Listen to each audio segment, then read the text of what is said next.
With less than 2 weeks remaining in the Trump presidency, mostly Democratic voices are growing louder, demanding that the president be removed from office immediately or resign. Within the administration, the 25th Amendment is likely a non-starter, so the Wall Street Journal is advising the president tonight, quote, if Mr. Trump wants to avoid a second impeachment, his best path would be to take personal responsibility and resign. This would be the cleanest solution since it would immediately turn presidential duties over to Mr. Pence, and it would give Mr. Trump agency, a la Richard Nixon, over his own fate.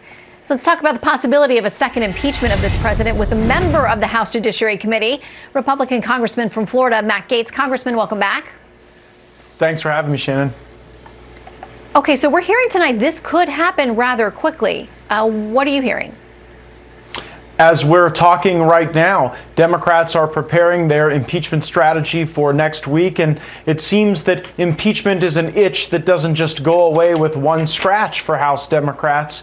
This latest effort, I think, is less about the actions of the president and more about the very fragile constituency that the Democrats have stitched together.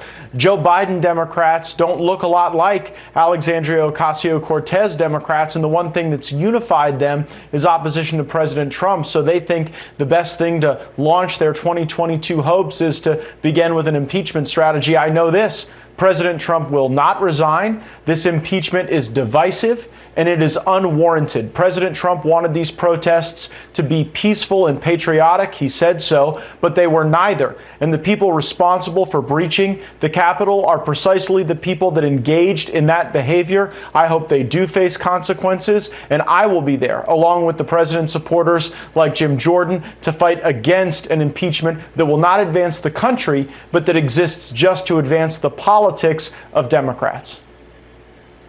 Well, there's a memo out tonight from Senate Majority Leader Mitch McConnell, and it talks about the timeline and what Democrats and Republicans, what the senators unanimously agreed to as far as going into these pro forma sessions, not to get too wonky for everybody.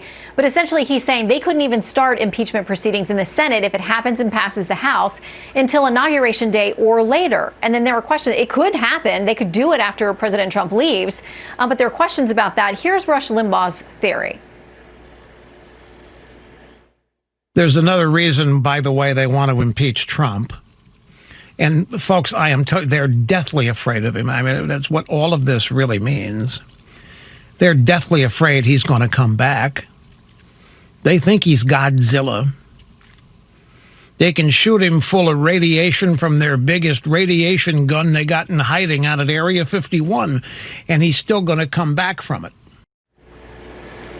So the New York Times has this note to that point. They say if he were convicted, so House and Senate, the Senate then could vote to bar him from ever holding office again, an appealing prospect not just to Democrats, but to many Republicans who are eyeing their own runs potentially in 2024. So do you think those kinds of things, the idea of making it impossible for the president to run again, is something that would get support from Republicans who don't align with him, who also want to make a run in 24, to give the Democrats the votes they need?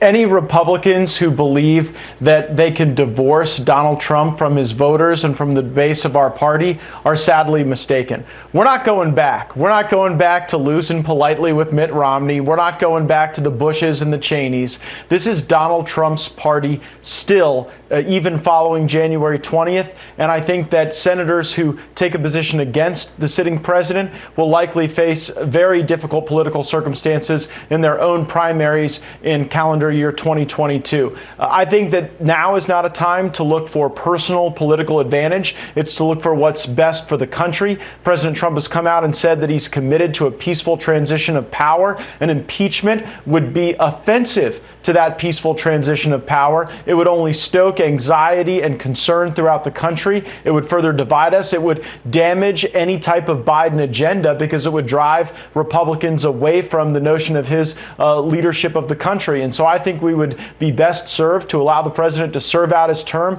to fulfill the commitment that he made to the country just yesterday, and to shelve these claims of impeachment. But that's not what's going to happen. They are going to impeach the president next week. We're going to be there to fight against it and to expose the reason for that impeachment. And it is all about maintaining some unifying principle within the Democratic Party because, again, there's not a lot of policy agreement between Joe Biden Biden and the woke-topians who increasingly are gaining power in the new House majority. Well, there are divisions to be healed within, clearly the GOP as well, as there are many who are expressing what they feel is righteous anger and indignation against the president. So we'll see how your party works together and moves forward from this point. And we'll watch next week as you'll be there on the front lines if this is another impeachment. Thank you, Congressman. This is Congressman Matt Gaetz. If you liked that video, make sure you like and subscribe to our YouTube channel, follow us on social media, and join us on our daily podcast, Hot Takes with Matt Gaetz, on your favorite podcast listening platform.